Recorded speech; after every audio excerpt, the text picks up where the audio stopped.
안녕하세요. 보상가배상TV입니다. 들 경향이 조건적으로 다음을 공사가 읽어보는 코너 호모 이코노미스입니다. 이게 바로 고지의무라는 것 때문인데요. 의학적으로 인간관계가 없다라고 하면은 네. 지급을 받을 수 있는 거고요.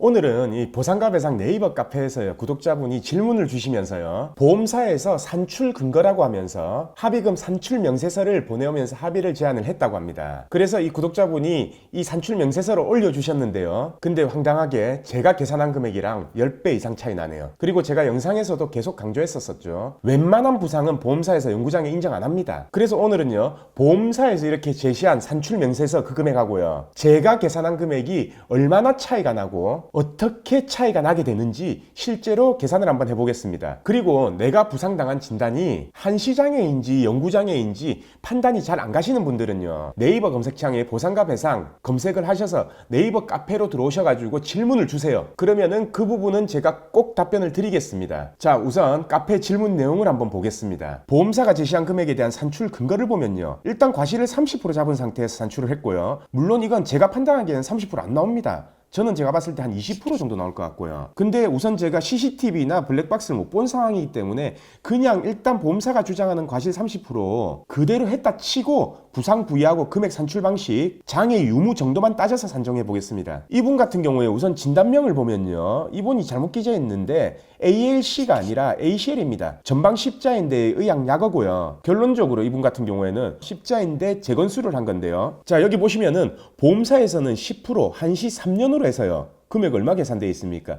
625만 원 계산되어 있었죠. 그래서 이 금액을 산정해서 지금 합의를 시도하고 있는 게 확인되시죠? 근데요, 전 보험사 생각하고 다릅니다. 십자인대 파열 같은 경우에요, 14.5%의 영구장애가 예상된다고 판단되고요. 그에 대한 근거는 저희가 십자인대 파열로요, 법원에 신체 감정한 게 수백 건이에요. 아마 14.5% 영구장애 진단받은 감정서는요, 작은 규모의 보험사만큼은 있을 겁니다. 그래서 14.5%가 나온 법원 신체 감정서요, 저희가 직접 진행한 겁니다. 몇 장을 예시로 띄워드리면요, 여기 보시면은 텔로스 스트레스 방사선 검사에서 우측 2.4mm, 좌측 7.6mm에서 5.3mm의 전방 불안정성, 그래서 보시면은 14.5%의 영구적 노동능력 상실이 예상된다. 그리고 여기 5번 항목 보시면은 뇌고정물 제거술료하며 300만 원 가량의 수술적 치료비, 향후 치료비입니다. 이게 향후 치료비가 예상된다. 그리고 14.5%의 영구적 노동능력 상실이 예상된다. 다른 거 한 장 더 볼까요? 보면은 여기도 2번 방사선 검사 쪽에서 보시면요, 5.27mm의 후방 불안정성 소견 보이죠? 그리고 사고 기여도 100% 판단될 것으로 사료되고요. 역시나 여기도 향후 치료비를 보면 토탈이 270만 원 정도가 산정이 됐고요. 마지막 부분에 보면은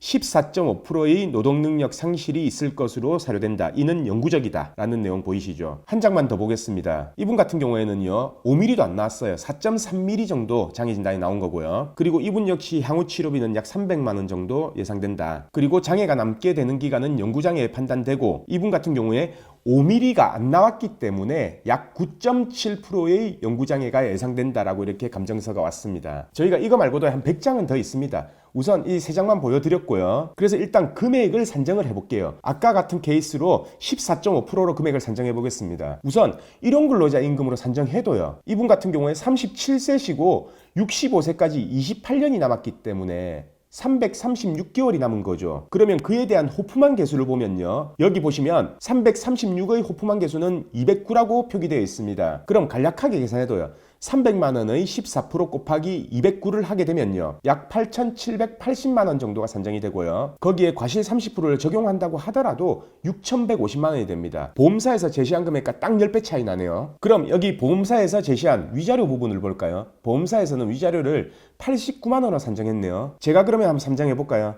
사망위자료 1억에 14.5% 장애로 산정하면 1,450만 원입니다. 거기에 과실이 30% 있지만 법원에서는요, 과실을 전부 다 빼는 게 아니라 위자료 참작할 때는요, 과실의 60% 정도만 참작을 하게 돼요. 그럼 결국 30%의 과실이 있다 하더라도 위자료 참작에서는 18% 정도만 계산이 되는 거기 때문에 1,450만 원의 82%인 1,189만 원이 되는 거죠. 위자료 부분은 보험사에서 산정한 위자료의 한 13배 정도 나오네요. 그럼 결국 이 두 가지를 계산해보면요, 보험사에서는 약 720만 원 정도고 제가 산출한 금액은 7,340만 원 정도이기 때문에 결론적으로 10배 이상 차이가 나는 겁니다. 근데요, 제가 지금 이 계산한 거는요, 보험사에서 주장하는 과실 그대로 다 인정을 하고요, 소득 부분도 그대로 다 인정을 한 상태에서 후유장애 부분만 손댔는데 이 정도입니다. 근데 만약에요, 과실하고 소득까지 같이 다툼을 해서요. 우리가 더 유리하게 받는다면, 그래서 이긴다면 금액 차이가 얼마가 더 나게 될까요? 이렇듯 장애가 조금이라도 예상되는 부상에 대해서는요. 일방적으로 보험사 말만 듣고 합의하시면 절대 안 됩니다. 그래서 제가 지금부터 중요한 팁을 하나 드리려고 하는데요. 물론 장애가 내가 나오는지 안 나오는지 모르겠다, 헷갈린다 라고 하시는 분들은 제가 여러 명의 전문가한테 물어보라고 했죠. 뭐 저희한테 물어보셔도 되고요. 근데요, 만약에 그것도 귀찮다, 그냥 보험사가 알아서 해주겠지 라고 이렇게 생각하시는 분들이 분명히 있을 겁니다. 그러면요, 이렇게 생각하시면 됩니다. 최소한 보험사가 한 시장에 뭐 한 5년 정도 넣었다, 3년 5년 넣었다 라고 하면요, 그거는 영구장애가 나올 수 있는지 없는지를 확실하게 의심을 해보셔야 됩니다. 그리고 만약에 보험사가 장애는 안 넣었지만 향후 치료비를 많이 넣었다, 그러면은 그거는 한시장애가 나올 가능성이 있는지를 의심을 해보셔야 되고요. 간혹 이러는 경우가 있습니다. 장애 부분은 나중에 나오면 주겠다, 그러니 장애 빼고 합의를 하자. 아니, 그럴 바에야 뭐 때문에 합의합니까? 그건 그냥 사람 심리 이용하는 겁니다. 사람 심리가요, 일단 합의서를 작성하면요, 그 다음부터는 여기에 대해 신경을 안 쓰게 돼요. 그러면은 나중에 후유장애에 대한 생각조차도 안 할 수도 있는 거고요. 그런 심리를 이용하는 게 지금 이 방법인 겁니다. 제가 말했었죠. 그런 식으로 합의를 하지 마시고, 만약에 돈이 필요하면은 가지급을 해서 쓰시면 된다. 이렇듯 제가 설명드린 것처럼요,